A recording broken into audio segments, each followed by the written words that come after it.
G'day everybody, my name is Elliot Waters and you're listening to the Dysregulated podcast. As always, thank you for tuning in.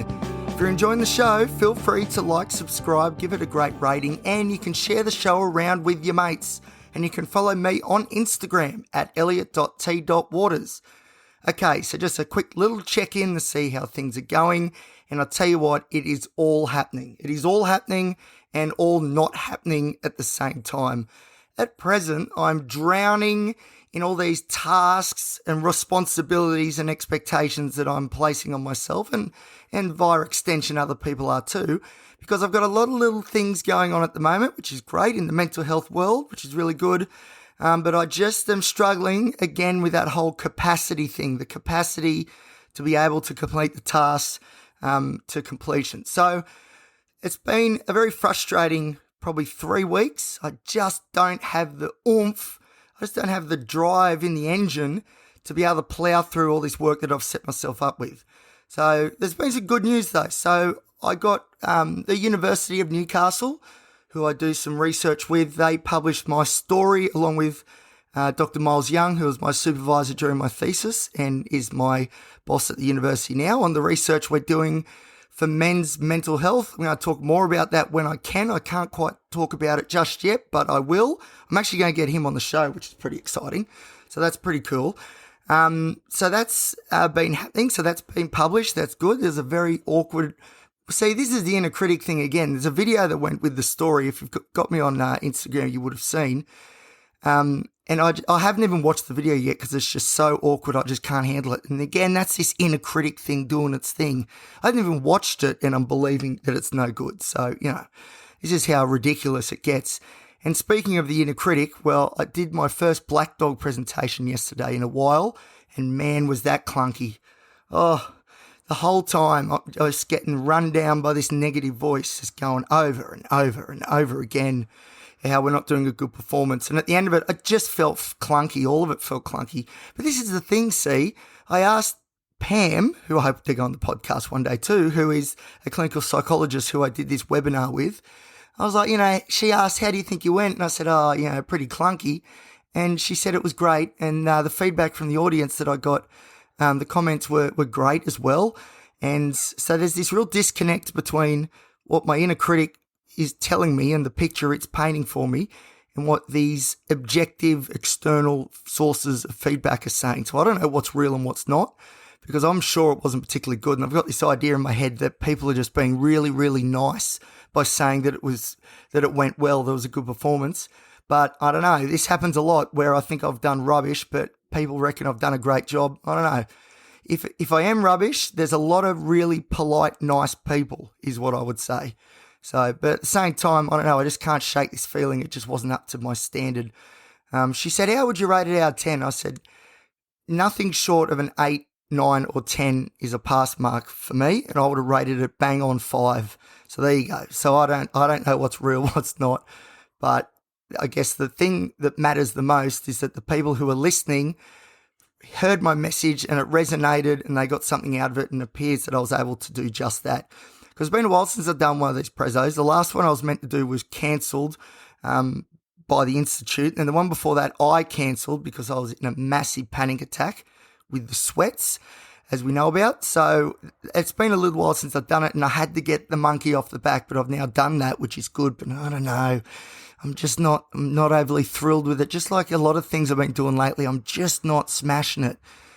Another thing that I am not attending to that I should be, but it's because I feel like I don't have the capacity, is that with the Every Mind Institute, where I'm a lived experience advisor, part of the advisory panel, we're working on this journal article, or we're creating it about lived experience, using lived experience voices and the experience of the experiences. Does that make sense?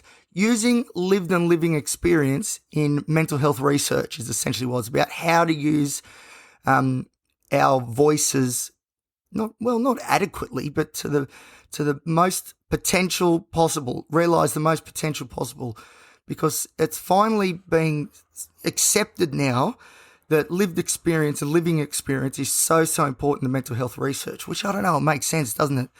A lot of research when I was at university. A lot of research I would read it and it just didn't make sense to me in the sense that, so I'm sort of lucky that I've been on both sides, like the academic research side and then the mental health consumer and end user of mental health services and products on the other. So because I've got the experience of having it, but I've also studied it at university. And a lot of the research I used to read and still do today, you can tell in a way that, the results or the conclusions that are being drawn or the hypotheses that are being drawn up are not there for the end user. It's there to get this particular person, these authors, published in a journal. So it's written for the scientific community, but so much so that it loses its relevance or its external validity to the people that need it most. And that's the poor people, like that are out there. Plenty of you listening who are struggling at the moment. We need answers. We need better ways forward. Forget about this whole obsession with just getting published. We need to do better than that. And the way do we do better and to ensure that these research projects have relevance is to recruit people with lived and living experience to offer their insights so we can create psychological interventions that actually make sense to us on the ground. And that's what I do with Miles, Dr. Miles Young, as I said before, at the uni with these men's health initiatives that we got going. I'm not there because I did a great thesis, because I didn't do a great thesis. But what I am there for is because of the experience I've got with lots of mental illnesses and the work I've done in the community space. So I know what's going on and I can offer those insights. And as a result, our research is stronger and more robust and much for the better.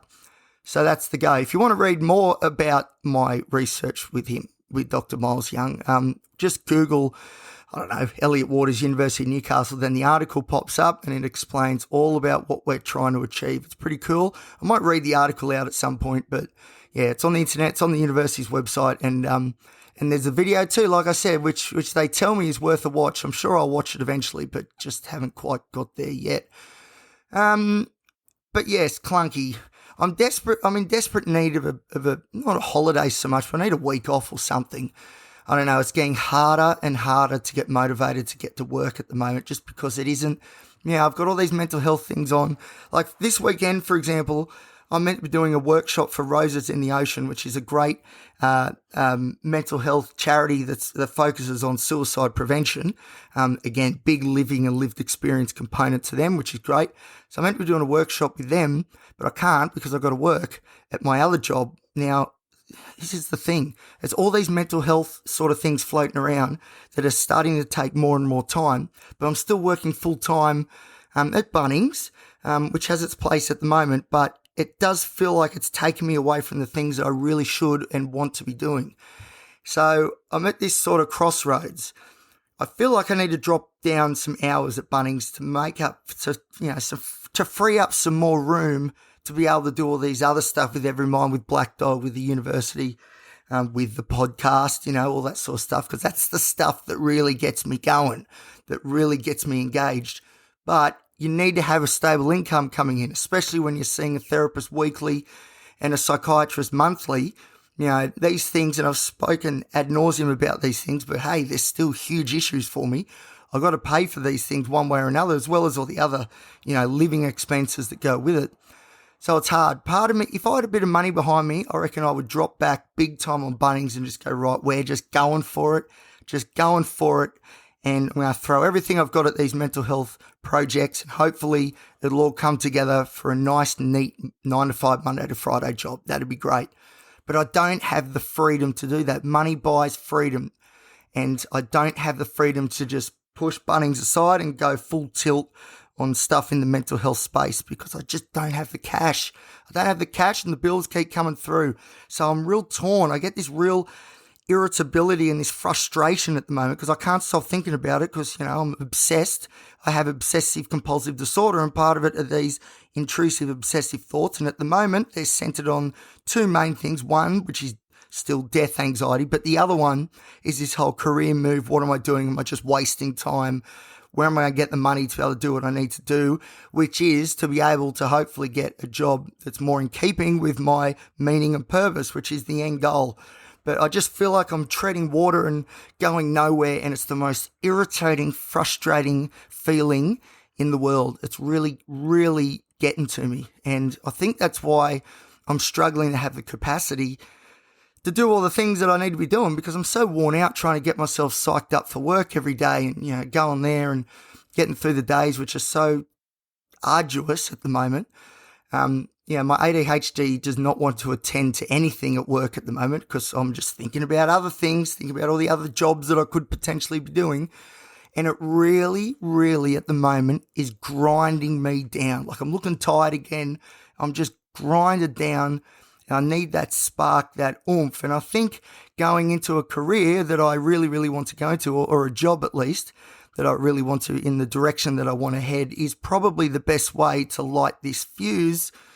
But I'm stuck in the middle of no man's land. I don't know what to do. Do I make the leap of faith, or do I just hold on for a bit longer and just, trust it'll all work out and just save those pennies? I don't know. I'll keep you posted, but that's for sure. And part of the thing is the capacity thing too. The next intake interview is just about ready to go. All the prep work's been done. The interview's just got to be completed. But part of the problem is I'm just finding it so difficult to get in the frame of mind to be able to do it, because I'm not half-arsing other people's lived and living experience. It's not going to happen. If I feel like I can't give 100%, I'm just not going to do it, because, my guest stories deserve better than that, and the people behind them do as well. I want to give that everything I've got. I don't want to be feeling clunky like in these Black Dog presentations.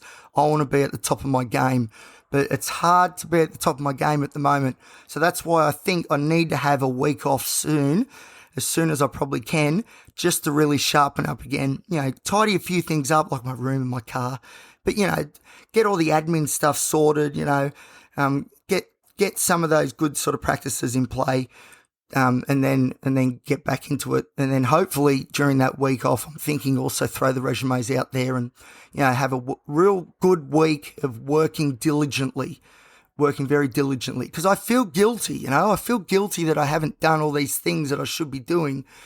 Like this stuff with Everymind, I can't remember if I explained it properly, but I didn't go to the meeting because my anxiety was so high. And a lot of that is because I'm anxious about the direction that I'm headed, or the fact that there seems to be very little direction at the moment. And there's all this pressure and expectations I'm putting on myself.